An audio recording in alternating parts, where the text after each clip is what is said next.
Hello and welcome back to Perspectives. In today's show, after 2 days of intense discussions, the Khalistan Summit concludes in Phoenix. We report on progress and what was agreed at this important milestone. In Canada, as Narendra Modi departs after Carney's rather warm welcome, the Canadian Intelligence Services suddenly release a report mentioning Khalistani extremism. Coincidence much? Are there really Khalistani terrorists hiding in Canada?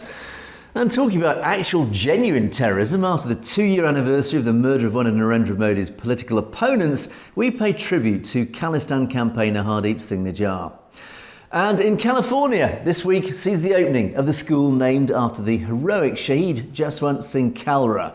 All this and more on today's show, but joining me as always in Canada is our very own correspondent, James Cousineau. Good morning, James.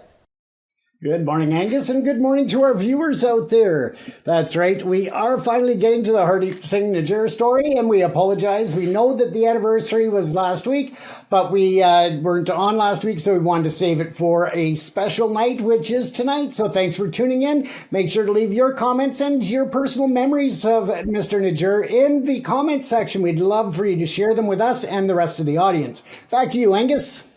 Indeed, please do that. And James and I this morning together will be bringing you our perspectives on the daily news affecting the Sikh community across the world. And indeed, at the end of the show, we will take a look at loads of your great comments, which have been pouring in. So thank you for those. Right, James, what are you going to start us off with this morning? Well, let's take a look at the memory of Hardeep Singh Nijjar. We know that not only was he a leader and a force within the Khalistan movement and the Sikh community, but also here in our local Surrey is the city I live in, and that just happens to be the same community in which he lived in, and the Gurdwara is at, where he unfortunately lost his life. But he was the steward of many programs at the Gurdwara and in the community to help those less advantaged and to help to really reinforce the importance of education to the youth and so many others. So with him being a loss to the Sikh community, he was also a major loss to the Surrey community and to Canada as a whole. Thank you for tuning in to another episode of Perspectives on Satellite TV. In this segment, we're going to remember the life of Hardeep Singh Nijjar, taken way too soon. In the hushed contemplation of a late spring afternoon, as the sun dips low over the Surrey, British Columbia skies, we mark a somber anniversary. 2 years ago, our community was irrevocably shaken by the assassination of Hardeep Singh Nijjar, a man whose life was a testament to unwavering conviction and profound dedication. Hardeep Singh Nijjar was more than a headline. He was a pillar, a voice, and a tireless advocate for his people. Born with a spirit deeply rooted in his heritage, he dedicated his life to the pursuit of an independent Sikh homeland known as Khalistan. This cause was not merely a political aspiration for him, but a spiritual and cultural imperative, a vision for justice and self-determination that he carried with unwavering resolve. Beyond his political activism, Hardeep Singh Nijjar was a man deeply woven into the fabric of the Surrey community. He served as the president of the Guru Nanak Sikh Gurdwara, a role he embraced with humility and immense devotion. Under his leadership, the Gurdwara flourished, not just as a place of worship, but as a vibrant hub for social support, cultural preservation, and community engagement. He championed initiatives that provided assistance to those in need, fostering interfaith dialogue, and ensured that a rich tradition of Sikhism were passed down to younger generations. He was a familiar and comforting presence, always ready to lend an ear, offer guidance, or extend a helping hand. His personal achievements, though perhaps overshadowed by the tragic circumstances of his death, were profound. He was a husband, a father, a friend, known for his warmth, his generosity, and his quiet strength. He built a life here in Surrey, contributing to its diverse tapestry with his entrepreneurial spirit and his commitment to ethical living. He believed in the power of education and the importance of community building, consistently working to uplift those around him. The void left by his absence is measurable. For many, his death was not just a loss of a leader, but the silencing of a voice that fearlessly spoke truth to power. It was an attack that resonated deeply within the Sikh diaspora, igniting a renewed sense of purpose and a profound sadness. Today, as we remember Hardeep Singh Nijjar, we are called not only to mourn his loss, but to honor his legacy. We must ensure that his contributions to his community and his unwavering fight for justice are not forgotten. Let his memory serve as a powerful reminder of the importance of standing up for one's beliefs, of serving others with compassion, and of endearing spirit of a community that continues to seek truth and accountability. In the quiet corners of the Gurdwara, in the vibrant streets of Surrey, and in the hearts of those he touched, Hardeep Singh Nijjar's spirit lives on. May his memory inspire us to continue the work he so passionately pursued, striving for a world where justice prevails and voices are never silenced.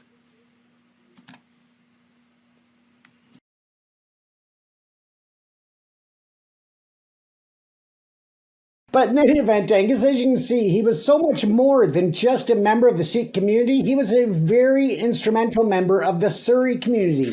He not only helped the Sikh youth and the Sikh community with food and, just lifting them up and trying to really bring the emphasis on education, on community service, and of course on the entrepreneurial spirit to build a business, to be a part of something. And that he did extremely well. And for that, the community will always remember the memory of Hardeep Singh Nijjar. Back to you, Angus. Yeah, he was a typical Sikh in absolutely on every level. He took his social responsibility very seriously, and he clearly ended up being a pillar of his community, serving his community. Saver, that's what it's all about. He selflessly served his community with distinction, and clearly he was a very active Khalistani campaigner, which made him sadly a target of India. And this is really what it's all about. And unfortunately, his death, his martyrdom, really does leave a powerful legacy. I mean, it's desperately sad that what has happened. But his legacy is extremely powerful. So even in death, he has served his Khalistani community considerably as well, because he is now held up as this revered figure and symbolic of not just transnational repression, but symbolic of the defiance of the Khalistan movement, the growth of the Khalistan movement, and indeed it particularly highlights the evils of India. I mean, even Justin Trudeau stood up and publicly denounced the Indian regime as being responsible for this. So his legacy is so powerful in terms of not just bolstering the Khalistan campaign, but also highlighting who the actual enemy is, and that enemy is the Indian state. It is the Indian state that fears the Khalistan movement so much and has gone to such extreme, illegal, terrorist lengths to try and suppress a political opponent. That is all Hardeep Singh Nijjar is. He is a political opponent. He wasn't a terrorist. He wasn't a criminal. He was just simply somebody who had a belief, a democratic belief in an independent homeland. And for that, he paid with his life against a state running out of accountability and control. That's really what it's all about. So yes, we do pay tribute to a man who gave so much in his life, but a man who's also given so much after his passing. Absolutely. And I've seen his son speak out in public several times. He doesn't want to fill the shoes of his father, but wants to craft his own path. And for that, for his success and for him moving forward to follow his dreams and his passions, I know his father would be proud as well of his children. And of course, remembering his wife as well for everything that they've gone through in the name of a Khalistan democratic movement. And with that, Angus, we look at the other story that I was touching on tonight, and that happens to be the foreign interference and the national threats that came out in the 2024 CSIS report. It just came out recently, and in that there is, of course, a lot of people worldwide, and especially the Hindutva media, but even local Canadian media, that are pulling out certain parts of it and almost like fine threads for the volume in there. Now, of course, in the report, it's very clear that it specifies about the foreign interference when it comes to the India government, as well as many others, of course. But it also takes a look at the Khalistan movement. And what it brings up there is a very, very fine point about the Khalistan movement and Khalistan extremists operating within Canada who may pose a threat to others in India or to Modi. Now, with that said, it is very clearly put out in this report, and I'll pull it up on screen here so you can kind of see where it is that what it is that we're looking at. And essentially, if you go down into this little corner of the report, it goes on to talk about the Khalistan movement. Now, what it says here in terms of politically motivated violent extremism. Politically motivated violent extremism encourages the use of violence to establish new political systems or new structures or norms within existing systems. PMVE actors engage in the planning, financing, and facilitating of attacks globally in order to establish new political systems or entities. Now, as we scroll down in this, just this next few paragraphs is all that they dedicated to the Khalistan portion. And with that said, of course, the mid-1980s, the PMVE threat in Canada has manifested primarily through Canada-based Khalistani extremists, seeking to use and support violent means to create an independent nation state called Khalistan, largely within the Punjab of India. Now, it goes on, though, to be very, very clear that some Canadians participate in legitimate and peaceful campaigning to support the Khalistan movement. Nonviolent advocacy for an independent state of Khalistan is not considered extremism. Only a small group of individuals are considered Khalistani extremists because they continue to use Canada as a base for promotion, fundraising, or planning of violence primarily in India. While there were no CBKE-related attacks in Canada in 2024, ongoing involvement in violent activities by CBKEs continues to pose a national security threat to Canada and Canadian interests. In particular, the real and perceived Khalistani extremists emerging from Canada continues to drive Indian foreign interference activities in Canada. So to sum up the report, and as I said, it's a very small portion of that report which brings that up. And they do bring it up, clarifying that it's a very, very small number of people who are actively involved in certain extremist activities in the name of Khalistan, or that they're hiding behind the name of Khalistan in order to further their involvement. And also, when it comes to the Hindutva groups and the extremists there, where they may be hiding behind the Khalistan brand and name in order to sully the waters, to dirty the waters and make it appear as though Khalistan extremists are operating at a higher level than they truly are. But it is so important that a lot of the media is overlooking some of the narrative there, that it, again, represents such a small portion. It is not representative of the overall Khalistan movement. It is not inclusive of the vast majority of those who are peacefully and democratically advocating for the state of Khalistan, a sovereign and independent nation. But again, the media has played it out in a bit more of a role that there is a threat there, and it is really misleading, and that we have seen. Now, when we look at what CSIS is all about, we've talked about them on many levels at many times. And it's important to realize that they are not a law enforcement agency that dictates a lot of interest or a lot of activity here on Canadian soil. Instead, they have a very specific goal and mandate as to what they are involved in and what it is that they are responsible for when it comes to the national security of Canada.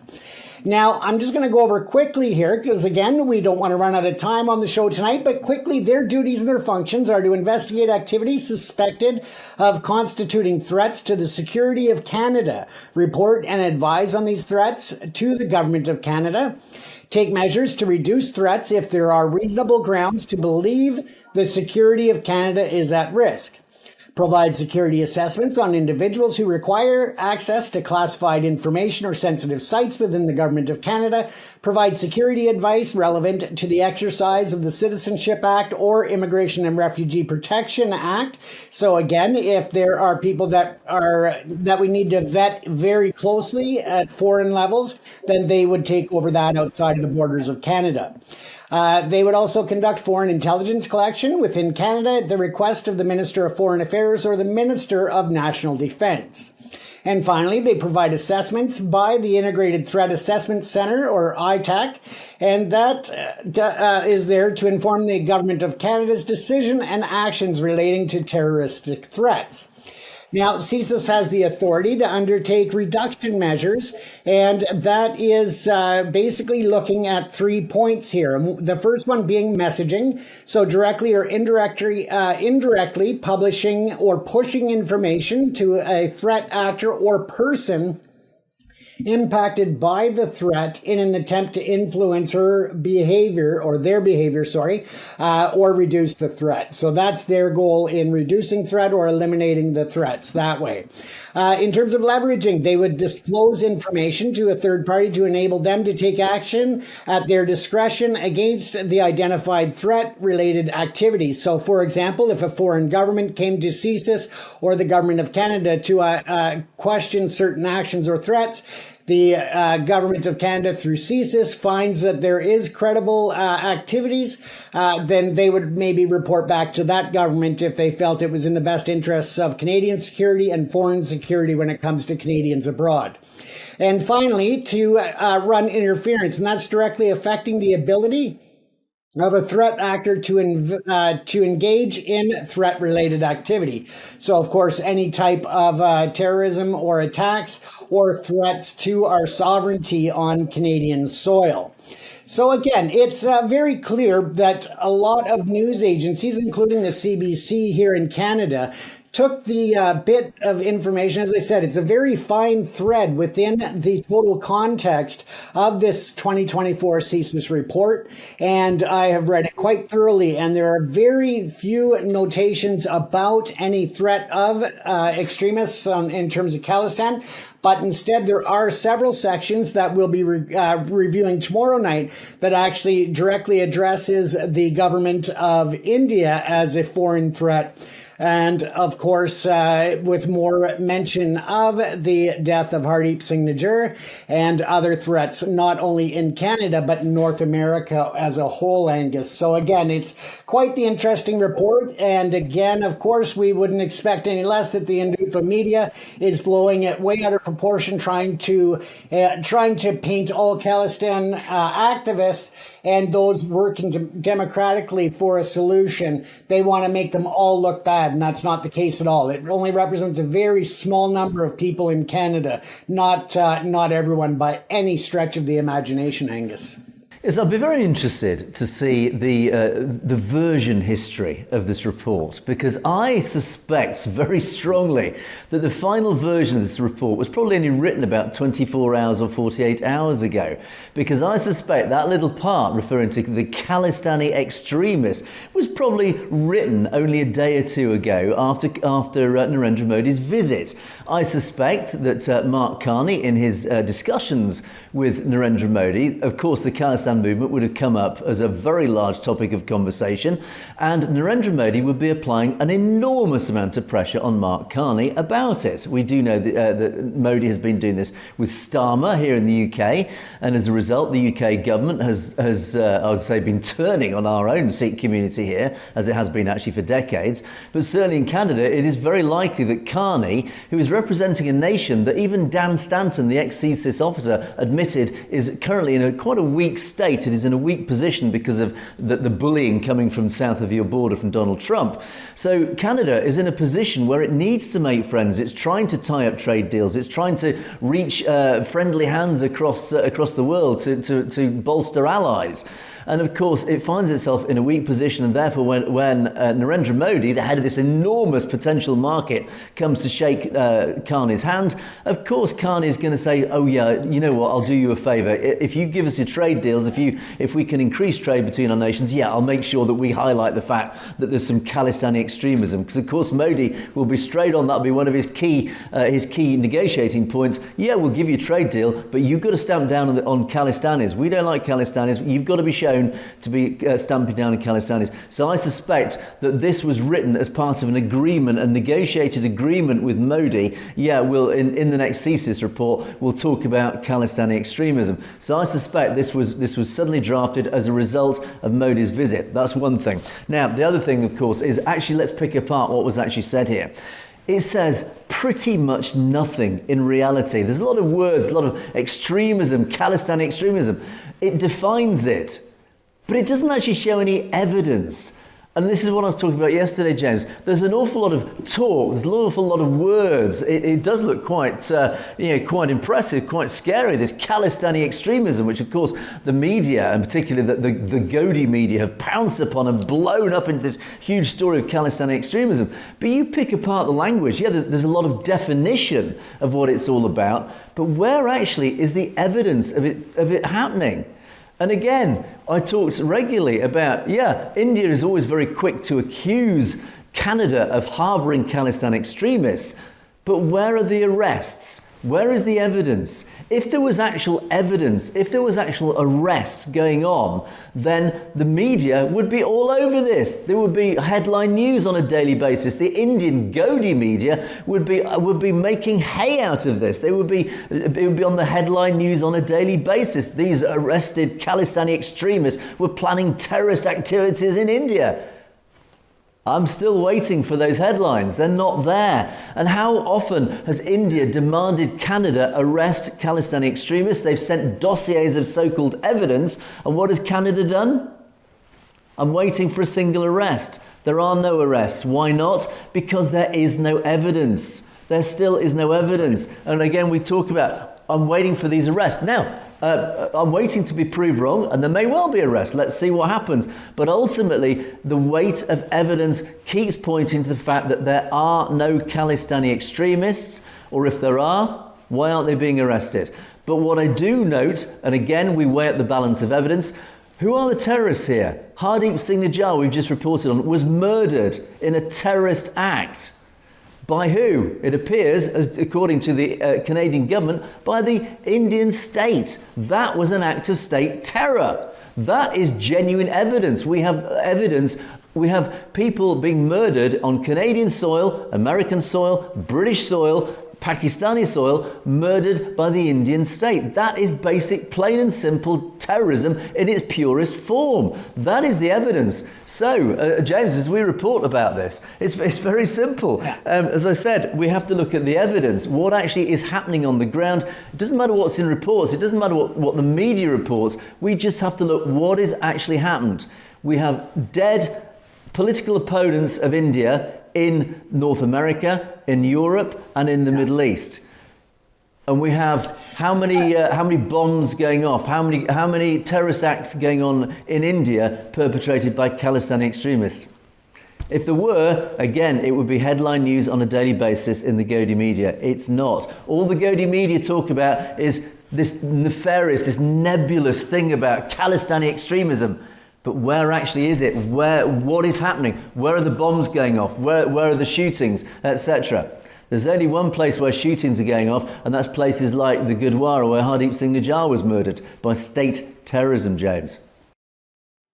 Absolutely, Angus. And that's one of the big things that I wanted to point out there was how much of the report was dedicated to the Hardeep Singh Nijjar murder and other accusations about foreign interference and transnational repression by the government of India. Now, obviously, that is the biggest threat when it comes to that whole situation, because they dedicated a fair amount of the report to it in comparison to this tiny little, almost a byline of information about Khalistani extremists. So again, they see the big threat as the government of India, the government of India's agents and such. And again, I wanted to point out something that we talked about last week, Angus, that we thought was interesting when we were listening to certain people speak about Modi's visit.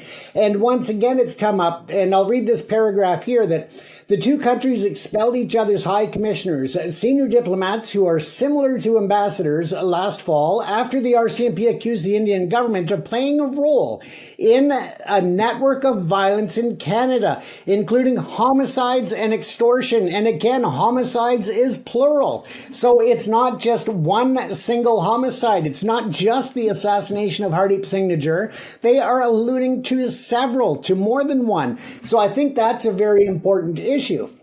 And tomorrow, we'll actually take a look a bit further at the parts of the report that speak of the India government and their potential involvement. And also, the extortion part is very interesting, that just recently, for the second time, acts of violence have been perpetrated against Nijjar Trucking, who is a cousin of Hardeep's, and he has been the victim of extortion attempts. About a month ago, they tried to set trucks and other vehicles on fire at the business, and then just last week, some individuals opened fire. And again, it is linked to the Lawrence Bishnoi gang. And we know that they are just a proxy that takes on orders from the India government as well, Angus. So very interesting. We'll have some more tomorrow night, and I hope everybody comes back to check it out, or tomorrow during the daytime in different time zones. Indeed, indeed. And yes, of course, I mean, that's a whole different area, is the export of Indian criminality and organised crime. And that's a whole other issue. That's not even related to terrorism. So yeah, there's an awful lot that India have got to answer for, unfortunately. So the question is, why isn't Mark Carney addressing that more directly? But anyway, let's move on, James. And I'm going to talk about my first story. And yeah, this is great news out of Phoenix, Arizona, in the United States of America.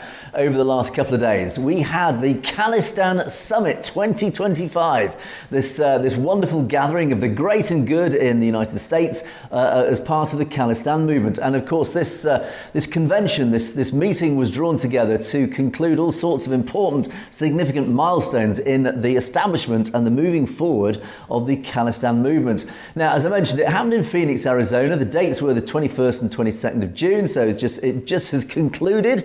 And this summit it was basically designed as a gathering of Sikh leaders from across the US. And the whole purpose was for these guys to get together and talk about their commitment to advancing the cause of Sikh self-determination, human rights, and of course Sikh freedom, which is inherent amongst all that. The summit served as a platform for dialogue, for collaboration, for chats, discussions, strategic planning, most importantly, to promote this vision of a sovereign Sikh state.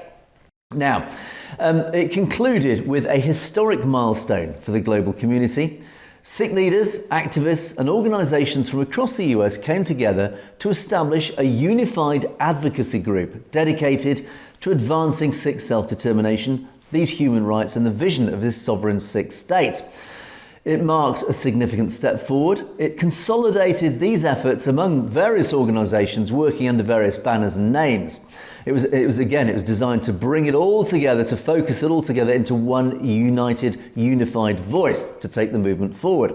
Now, all participating groups agreed to collaborate under a shared platform to engage constructively with the American administration, with the United Nations and other international bodies. So again, very important that all these disparate organisations, these various voices that represent the Sikh community across North America, at least North America, are then united and start collaborating and unifying their voice into one single focused voice that can then be used to approach organisations like the United Nations and of course the US administration, the US government.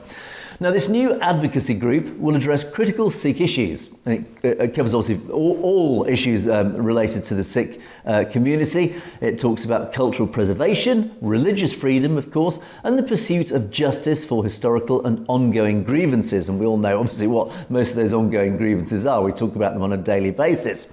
Now, what happened as a result of the summit? The key outcomes. Now, Obviously, the main one was this formation of a strategic advocacy committee. This is basically, it's a group in simple terms. It's a fancy way of saying there is now a committee that is made up of key members who can establish to lead diplomatic engagement with the US policymakers and international organisations like the United Nations, etc., advocating for Sikh rights and, of course, this cause of Khalistan. It created a unified political platform. And Sikh organisations who were amongst this umbrella of all these other organisations, Sikh organisations then pledged to work cohesively, that is, work together, presenting a collective voice to amplify their message on global stages. So this is all about the synergy. This is all about bringing all these different voices together so that when they're combined, they create this more powerful voice, united voice of the Sikh community to then, again, approach things like the UN, US government, etc., etc. Now, of course, one of the key areas that was discussed and agreed was, okay, let's establish Khalistan, but how are we going to govern Khalistan? What is this governance model going to be? Well, they drafted a governance model. And the summit initiated discussions on this governance framework. And of course, it's based on a just and inclusive Sikh state, rooted in Sikh principles of equality, justice and sovereignty. So again, it has echoes of the Sikh empire. Of course, all the basic fundamental philosophical norms of Sikhi will form that basic foundation of the nation of Khalistan. And the governance will, of course, reflect that. That is one of the most fundamental and one of the most important parts of how Khalistan will be governed as a nation. Its founding principles: equality, justice and sovereignty.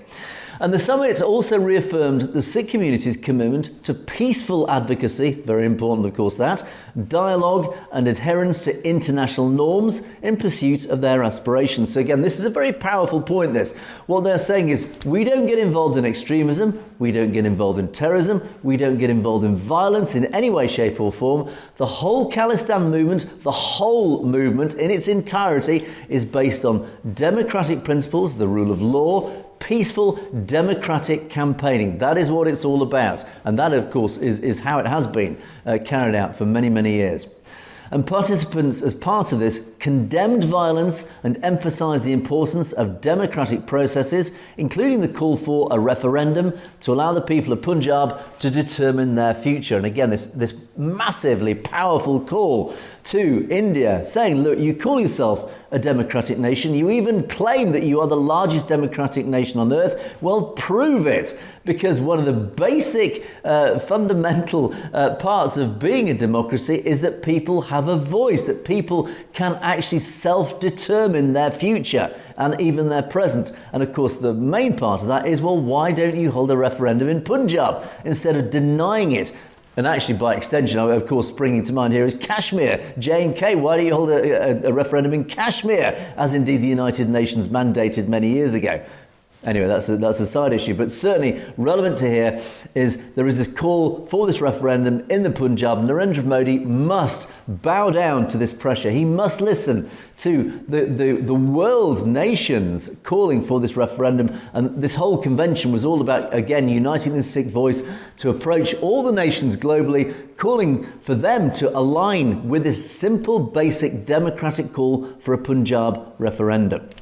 And Dr. Amarjit Singh, a Sikh freedom fighter leader who was at the convention, made the following statement. I'll read out his statement. He said, "We are proud to announce the formation of a unified advocacy group that will carry forward the Sikh community's aspirations with clarity and purpose."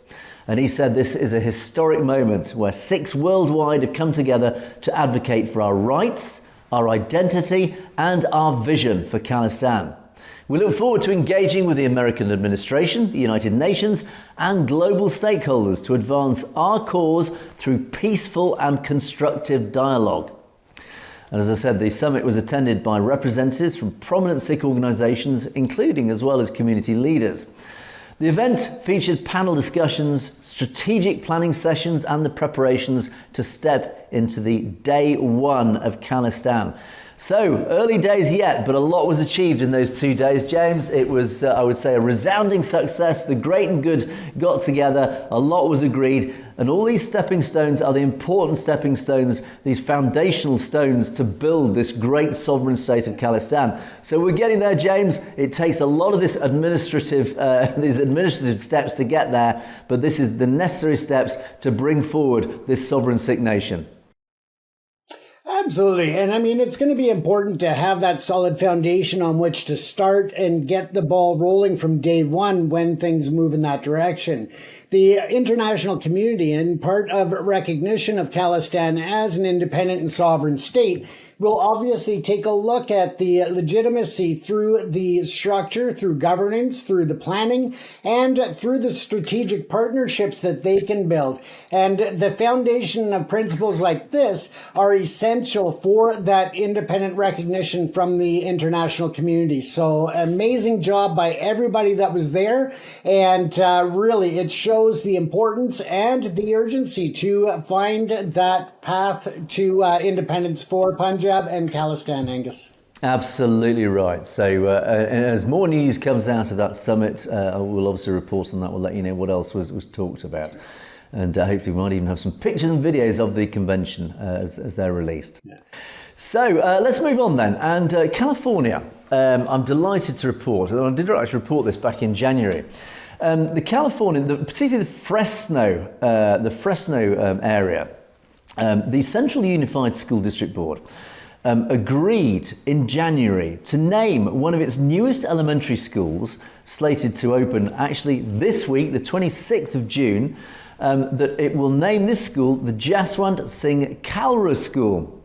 This was a huge move and actually a very, very symbolic step. And actually it's a massive tribute to not just an extraordinary gentleman, but also to the Sikh community in California. It's a really symbolic gesture because it really matters. Things like this really matter, because what it means is all those kids who go to that school forevermore, as they pass through that front door, are going to look up at that name, Jaswant Singh Khalra, and they're all going to ask, who was Jaswant Singh Khalra? What was he all about? And this is why it's so important that this has happened. Now, Jaswant Singh Khalra, I'm sure most of our audience will be fully aware of who Jaswant Singh Khalra was. He was an extraordinary guy. He was a guy who, he was a simple bank worker in the Punjab. And he noticed back in the 1980s and 1990s that some of his work colleagues just stopped coming to work, just literally disappeared. And he thought, well, this is a bit strange. So he started trying to find out, well, where have they gone? Why have they just suddenly disappeared? It turns out they had been extrajudicially murdered by the Indian state in the Punjab. This is, of course, going back to those terrible state murders perpetrated by Punjab KPS Gill and his law enforcement team. They would literally take young Sikh men out of the countryside after torturing them and murder them. And then they would disappear their bodies. And what Jaswant Singh Khalra did, he obviously discovered that this was going on, but of course all the evidence was disappearing. It was being buried. It was being hidden away. So actually people were thinking, well, where are these people disappearing to after they've been murdered? He actually went to all the crematoria in the area and discovered that tens of thousands, literally tens of thousands of young men anonymously were being cremated and disappeared. And of course, these were the men, the young Sikh men, who were being murdered by the state. So he was the one who highlighted the fact that these disappearances, these extrajudicial killings, were going on. And the scale was enormous. And through his very clever investigative work, he discovered how many of these people were being murdered through this indirect evidence that, of course, the Indian state hadn't thought to hide because they didn't think about it.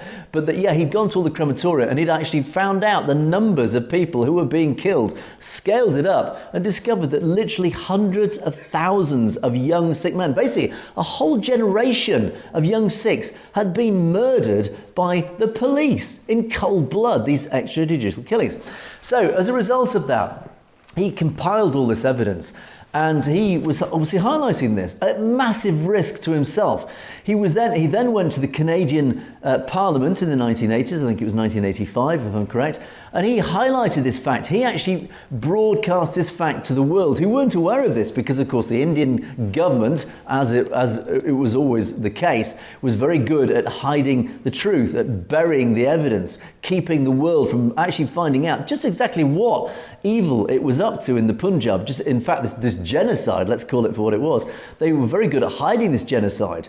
But Jaswant Singh Khalra went global with it. He brought his evidence. He presented his evidence to the Canadian Parliament and, of course, to the world press. And, of course, the world then found out what the Indian government had been up to in this genocide of Sikhs. Sadly, as a result of that, he himself was murdered. He foolishly, in retrospect, went back to the Punjab, and he himself was disappeared. He was tortured, he was taken out of the countryside, and he was murdered by Punjab police. Yes, he himself was extrajudicially murdered. So he was shaheeded, he was martyred in his cause of highlighting simple murder, simple genocide. So this man deserves everything, every tribute that is paid to him. He paid with his life for enormously powerful, enormously important work that he did to highlight this. And as a result, the school in Fresno, California has now been named the Jaswant Singh Khalra School. It is opened on the 26th of June, and I hope that every child that walks through those doors asks the question, who was Jaswant Singh Khalra? And that child is educated about what he was, what he stood for, and by extension, what the Sikh community stand for. That is a very, very powerful message, James. I think this is fantastic news. Well done to Fresno County for doing this. Thank you for doing this. And as I say, James, very symbolic, very powerful, and great news to report on. Absolutely. And all too often people say, oh, well, it happened in another country, another part of the world, another time. Why is that important? Well, I think that genocides and extrajudicial killings and all of these activities impact the entire globe. We are one planet. And for us to turn a blind eye to any type of atrocities and genocides is to be a willing participant, in my opinion. And therefore, I think that for leaders such as this, it's so important to not only remember them, but to honor them and to create an environment in which people still, and in this case, the kids today, ask, why was Mr. Jaswant Singh Khalra so special? Why was he such an important figure? And now they will learn. Let's also keep in mind, Angus, that not only were over 25,000 people murdered by police officers, over 2,000 Punjabi police officers were also murdered because they failed and refused to cooperate in these atrocities that were going on. Now, in September of 95, we know that Mr. Jaswant Singh Khalra was at his home in Amritsar. He was washing his car, apparently, when he was abducted. Later, there were 6 Punjabi police officials that were convicted and imprisoned for that kidnapping and for that murder. And it is just so important, though, that we never forget the lengths at which he went through, including giving the ultimate price of his life in order to bring light and awareness to all of the other victims of these atrocities, Angus. And for that, I am so proud to see the school board there making that honor in his name. Absolutely. So thank you to Fresno County for doing that one. Right, on that note, James, let us move forward to our comments section. And thank you, as always, a general thank you, as always, to our wonderful audience who contribute so much in our comments section. Much appreciated. You all know who you are, and thank you for your comments and your contributions. So we'll start off today with Bidge, who says, freedom of speech. Now, this is an interesting comment. I'm trying to interpret what this actually really implies. It is not hard to guess, Angus, where your bread and butter comes from. Get to real journalism. Now, James, my interpretation of this, if I'm not incorrect, is that I think what this gentleman, or I presume it's a gentleman, is implying is that I'm maybe reporting some propaganda because I'm being paid to broadcast propaganda. Get to real journalism. Well, all I would say to that is Every journalist, every news reporter on every channel presumably receives a salary or is paid. They're not doing it just for the sheer joy of it, although James and I must say we do it because we passionately believe in what we're talking about. But what we do most of all passionately believe in is bringing the truth. When you say get to real journalism, what do you mean by real journalism? That's meaningless. All we do is report the truth. We dig out the truth. We try and produce as much balanced journalism as we can, unlike the Godi media, which of course is deeply partisan. All James and I do is try and bring you the truth. And unfortunately, the truth tends to contradict the Godi media on a daily basis. So if you interpret it as some form of sort of propaganda or bias, it's not. All it is, it's bringing out the truth, which unfortunately does tend to contradict what you probably see is the Indian-controlled, state-controlled narrative, which is usually utterly wrong and untrue, is it not, James? Absolutely, Angus. And I mean, first of all, I'm upset and hurt they didn't name me, damn it. I know, how personal. But realistically and honestly, Angus, I mean, if we go back to the stories of tonight, we look at Hardeep Singh Nijjar and his murder. That is what freedom of speech looks like in India and around the world when India targets foreign nationals and diasporas in foreign lands on foreign soil. So I don't know what they're getting to in terms of freedom of speech and their furthering comments there. But at the end of the day, we are proud of the freedom of speech. We speak our minds. We speak our truth. We research stories and look at the facts and bring the facts into it. If you are going to call out any of the stories that we report on, we welcome that with open arms and open eyes and open ears. But we just want you to elaborate a bit more to show us if you disagree with something, why it is or which story. And this way we can have that dialogue. But again, freedom of speech is there for all, Angus. Absolutely. And as we often say, if we're wrong, if we're lying or we're producing nonsense or whatever, point it out in the comments. Show us the stories. Show us the evidence where we're wrong. And we will quite happily report it. All we want to do is report the truth. And we say this regularly. And how often do we get contradicted in the comments? Actually, not very often, because clearly we must be telling the truth. And I would say to anybody, any of our critics, if you disagree with what we're saying, explain and show us the evidence why we're wrong if we're not reporting the truth, etc. That's what it's all about. So, thank you anyway for your comment. And don't forget that Angus and I have both been married, so we know what it's like to be wrong all the time. On a permanent daily basis. Absolutely. Kuldeep Kaur says, that poor Sikh man being attacked. Yes, of course, this is the young man in Punjab who was attacked by that mob. Can you imagine how much Sikhs and other minorities have been suffering in India? Now, the important point of this comment was before social media came about, India is corrupt to the core. Well, India is corrupt to the core. We know that. But this comment about social media. Yes, James, social media is such a powerful force. It's a good and it's a bad thing. Social media spreads so much information, good and bad. It spreads misinformation, but it also spreads good information. But it also means the speed of reaction to events can be almost instantaneous. News spreads like wildfire. It spreads across the world. It spreads across the internet literally in the click of a button. And that is why it is so good, but also so dangerous. And it only takes one bad tweet, one piece of misinformation for whole mobs to be mobilized. And God, let's look at 1984. Can you imagine if we had social media in 1984, in the genocide, November 1984, how quickly those mob riots, the genocide could have spread across India? It's terrifying to think. So yes, Kuldeep, I think you're absolutely right. Before social media came about, the whole social media thing, James, I think, it's a very, very dangerous and very powerful weapon. Absolutely. And we've seen that, and now you couple that along with AI. And again, AI is not perfect. It doesn't get things right. It also has hallucinations where it fabricates certain information, but people put it onto social media believing that it's true. So again, it creates that double-edged sword.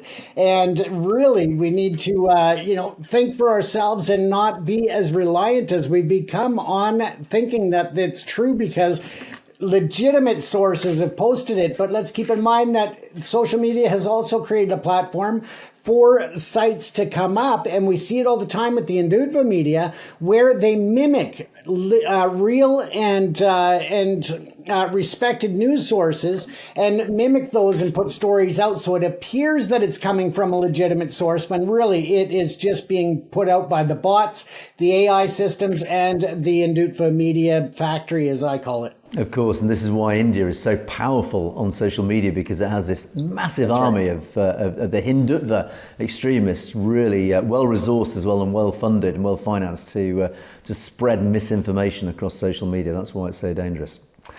KJB Tube says, talks about the Bishnoi gang running terror network from behind the bars. What a laughable proposition. The Punjab police is known for its brutality. It certainly is. Bishnoi can't send out a word unless he's authorised by criminal authorities. The government of India is certainly using his name as a front for their violent activities. Yeah, the rule of law does not exist in India. India, Khalistan Zindabad, absolutely. Yes, well, James, I think, yeah, we often talk about the Bishnoi gang, and it's very clear that the Bishnoi, that Lawrence Bishnoi himself, behind bars in Gujarat, clearly does sit atop a very extensive criminal empire that does spread across the Western world, not just in India. The real question here, the key question is, how much work does he do on behalf of the Indian government? Is he really this proxy of the Indian government, the Indian state, the Hindutva force? Clearly the evidence does seem to point that way, James. Absolutely. And if anybody thinks that it's not possible for an individual to be controlling criminal activity, whether it's local or international, from a jail cell, they're fooling themselves. Whether it is in India, whether it's in San Francisco or anywhere else, it happens. And even in the United States, where they have just been saturated with criminality and criminal gangs going back to the mobster days, they have still been finding ways to control their empires, their criminal empires, from behind bars. So again, we're not saying that India is the only one where people get away with running criminal activity from their jail cell. It happens all over the world, here in Canada, in the US, in the UK. Believe me, there are gangsters that will lead from within those four walls just as easy as they do from the streets, Angus. Absolutely. Italy is a prime example of this. The mafia bosses who are imprisoned in Italy tend to, on a regular basis, run their mafia empires from their prison cells. So yes, it does. Yeah. It is very likely that Bishnoi is indeed still masterminding his empire from his jail cell, but he can only do that with the acquiescence, the allowance of his prison guards. Basically, they obviously let him do this, probably under instructions from on high, the Indian government, who likewise, as a quid pro quo, as a deal with Bishnoi, will let you carry on your criminal activities as long as you undertake some operations on our behalf. That is the allegation that is flying around. That is what people believe. So, yeah. Thank you for your comment. Now, I dipped into our shorts, which I don't do often enough. I should do more often, actually. We get loads of great comments on our shorts. And loads of comments after many of our shorts. And Sam Singh talked about, this is the UK. That I do tend to slag our UK government off on a regular basis, and probably justifiably so. I do think our government here in the UK really performed very poorly on all fronts, actually, but not least in terms of protecting and taking care of our Sikh community here in the UK. And of course, the one rumbling thing that's been going on for the last few years is, of course, trade deals, post-Brexit trade deals. And as you say, Sam Singh, it's all about money. Yes, indeed, it is all about money. That is all the UK government seems to really care about. Well, its own political survival, but also it's all about money. Trade deals before human rights. And sadly, actually, James, this isn't just restricted to the UK. It is reflected even in Canada, I would risk to say. Absolutely, Angus, you're absolutely right. Money, as they say, the money is what controls the world. And anytime that you've got money involved, you're open to corruption, you're open to, just all kinds of influence and craziness. So again, yes, Canada, the US, the UK, it doesn't matter where you are in the world, money makes a difference. It certainly does. Money makes the world go round, sadly. Amrit Saravar, in response to we talked a lot about the murder of Sidhu Musiwala, and of course one of the gentlemen named, or who actually claimed responsibility for that murder, was a guy called Goldie Brar. And Amrit Saravar wonders, actually, do you think this Goldie Brar actually really exists? Indian media was claiming a few years ago that this guy was arrested in California, but what happened after that, God knows. I mean, even just the very name Goldie Brar does sound a little bit sort of fabricated. I mean, Jays, one wonders, does this Goldie Bra really exist? Is he, for film fans, is he a Kaiser Soze type of character? Is he just some sort of creation? And in fact, he's just this fabricated mystical creation that really is a front for Indian intelligence, basically. Well, it could be. And Goldie is a nickname that he goes by. I don't recall offhand his actual first name, his real first name, or his given first name. I'll bring that up tomorrow, though, because, I know that there are warrants of arrest out there for him from the Canadian law enforcement as well. So it's really interesting to see are they hunting a ghost, as they say, Angus? Indeed. It does make it a little bit more challenging to bring him to justice. Hatereki is in no doubt about who killed Sidhu Moosewala. It was the Indian state who killed him through Bishnoi. Again, this link to Bishnoi, as he was influencing the Sikh youngsters and the people of Punjab with his songs, music towards Sikhism and rights of Punjab. Yeah, basically he became a target, as we reported at the time, because he was such a powerful influencer. He really was a genuine, in the true sense of the word, he really was this influencer who, the way he went about it was very gangster, which made it very easy for him to be targeted with criticism. But ultimately, his message was very powerful. He was highlighting to the world, not just to domestic Indians, he was highlighting to the world just how under the cosh of the Indian state Punjab was, that the Sikh youth, this disaffected youth, this unemployed youth, this targeted youth of Punjab, these young Sikhs who were finding it so difficult to build their own lives amongst the drugs pouring into the Punjab, amongst the criminality that was growing, that was engendered almost deliberately by the Indian state. They were trying to drag down Punjab society deliberately to undermine the power of the Sikh community. He was highlighting this. He was saying, look what's going on in the Punjab. This has to stop. This is being perpetrated deliberately. It's part of a deliberate agenda. And for that made him a target. And as you rightly say, Hatereki, it was likely that he was killed through the Bishnoi gang by the Indian state, James, under no illusions about why he died and who killed him. Absolutely, Angus. That's something that we've talked about at great length. And, when it comes to quieting that dissenting voice, and that is the habit or the, path of least resistance when it comes to the India government. If they're not able to talk and speak out, then they don't, right? Yeah, and sadly, as the next two comments really highlight, it seems to be a growing issue. As Never Lose Hope says, it's happening lots in Punjab. Sikhs are getting beaten by these thugs, and Punjab government is helping Shiv Sena. In other words, it's a result of this divisive agenda that Narendra Modi has been pushing for years. He is dividing communities. He is turning communities against each other. He is turning normally decent, law-abiding Hindus against their fellow minorities, whether it's Muslims or Sikhs or whatever. But this is a result. This is the sad outcome. And as Paramjit Singh says, it's a common sight nowadays in India. And I think this is deeply tragic, James. It is, and some people may not like it, but I'm seeing a lot of the same patterns developing really rapidly in the U.S. as well, where certain individuals are really pitting each other against other parts of the community. So it's sad to see it happening, but especially in India, where it has been such a big issue, especially for organizations like, Amnesty International and Human Rights Watch that have been warning us of this. And of course, now it's not a surprise to see it again creeping up there in the volume and the numbers. Yeah, and what I find, I suppose, almost specifically sad is that quite often, years ago, we'd see comments about why are we trying to divide communities? We get along, and this from Hindus, we get along perfectly well with our Sikh brothers and our Muslim brothers. Those comments seem to be disappearing. I can't even remember the last time I saw a comment like that, because that is indicative of the fact that these divisions are growing, is that communities are polarizing, they are siloing, they are getting into their more separate communities, and these divisions are growing, these cracks.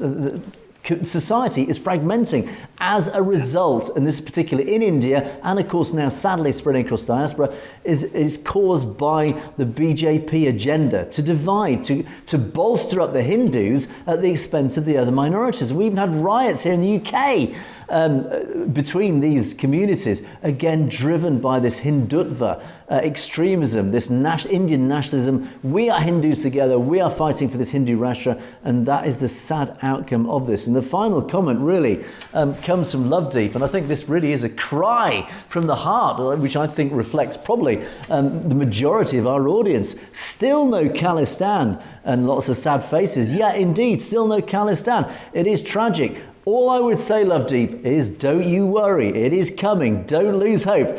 Keep getting out there. Keep getting these Khalistan flags out there. Keep getting visible. Keep being heard. Keep being seen. Because, as I reported, the convention is moving the whole Khalistan movement forward. It is coming. It is a slow process, but it has to be that way because it is being done peacefully. It is being done democratically because this is the way that nations are formed, James. In other words, the message to our audience is don't lose hope. Khalistan is coming.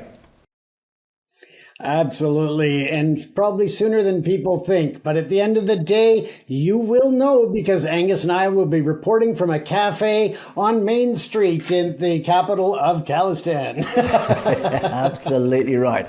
God willing, we will be there on day one as the nation of Khalistan is forged. But there you have it, and we must draw perspectives to close for another day. Please don't forget to keep those comments coming in. Thank you for all of you who have contributed, very much appreciated, even the little one worders. We do appreciate everything that comes in. We do read everything. Don't forget you can message us directly at message@sutledgetv.com, something you'd like to bring to our attention directly, as many of you have indeed been doing as well. So thank you for that. But that is it for another day. Thanks so much for watching. It is a goodbye from me. It is a goodbye from James. Stay safe, everyone. You have, of course, been watching Perspectives. We will see you next time.